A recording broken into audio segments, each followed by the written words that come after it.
it's about a very big subject, but it's very personal.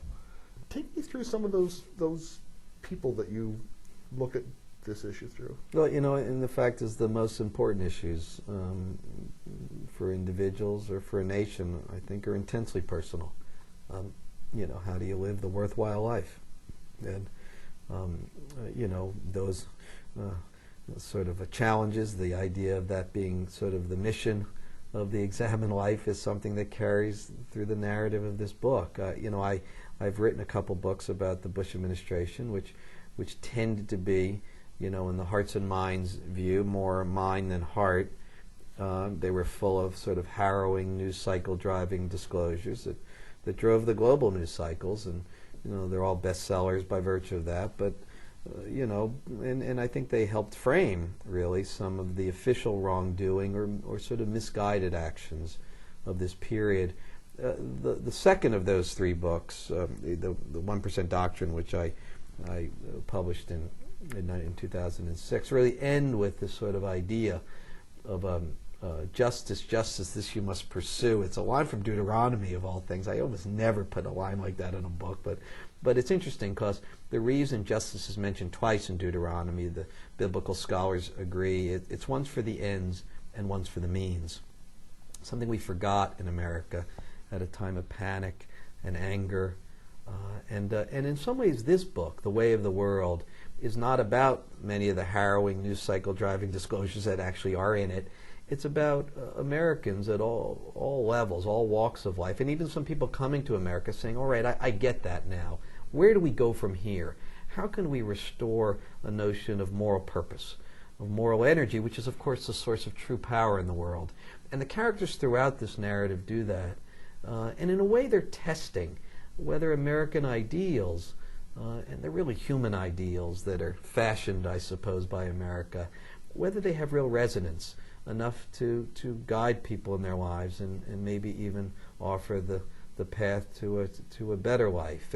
And one of the characters that starts the book is an amazing young Pakistani kid. He's 25 now. He's not a kid, but comes to America, a blazing student, ends up becoming an economic consultant, works in an office a block from the White House. He's walking to work one day. He's identified. He's the wrong nationality. He's walking in front of the big white building. He's dragged into an interrogation room under the White House, which is extraordinary. I didn't know there was one. There is.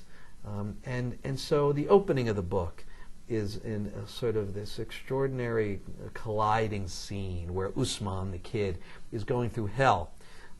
He's about that far from a one-way ticket to Guantanamo for being nothing more than the wrong color with a backpack on. That's exactly right. That's exactly right. And meanwhile, just 20 feet above him, George Bush is going through his day, offering official pronouncements about American virtue, about how we're winning this war on terror, offering alternatives to millions of young Muslim men and the decisions they're making that are often fateful in terms of history's arc.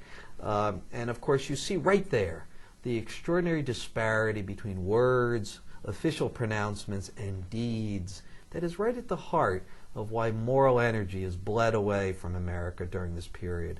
The question of the book is, how do you restore it? Usman leaves the Gulag in a daze, and over the next 2 years, as we follow him walking in his shoes, he tries to reimagine himself in America, to restore his faith in these sort of human ideals, to say, do I have a future in this country? Or where is my future? And I think that he does find something that gives readers some sense of maybe solace, or at least a sort of starting place to move forward, which is why the word hope is in the subtitle. You find the guy who knew that there were no WMDs and passed the information along and was completely ignored. I mean, you've met the smoking gun, my friend. Right. Yes, his name is Habush. He is the Iraq intelligence chief for Saddam Hussein. In January of 2003, 3 months before we invade Iraq, a back channel is set up between British intelligence, it's a British-American sort of joint operation, and Habush, He meets in Amman, Jordan, with a British representative, a senior intelligence official. Bush says there's no WMD. Well, let me explain it to you. I am the intelligence chief after all. He tries to verify what he's telling. It's not easy proving the negative. He goes even further. He says, in fact, here's what Saddam's worried about. He doesn't believe you'd want his country. Islamic radicalism, that's in Afghanistan and Pakistan. We don't have that really. Beyond that, Bush explains Saddam, A, doesn't think America's serious, and B, he's really fearful of the Iranians. That's why he doesn't want to show anyone that he himself has no WMD, that he's a toothless tiger. This, of course, explains Saddam's odd behavior. We talk about this years later.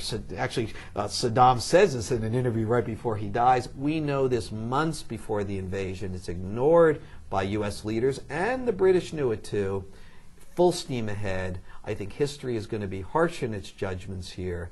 But ultimately, it shows that at day's end, don't lie. Especially about something as important as an act of war. There are vast historical precedents saying don't do that. But the hubris that infected so many of those in power at this time, they got on the wrong track. And ultimately, if we're going to restore moral authority, the first thing you got to do is trust truth. The book is The Way of the World, a story of truth and hope in an age of extremism. I've been speaking with the Pulitzer Prize winner Ron Suskind, and The Way of the World, published by Doubleday Canada.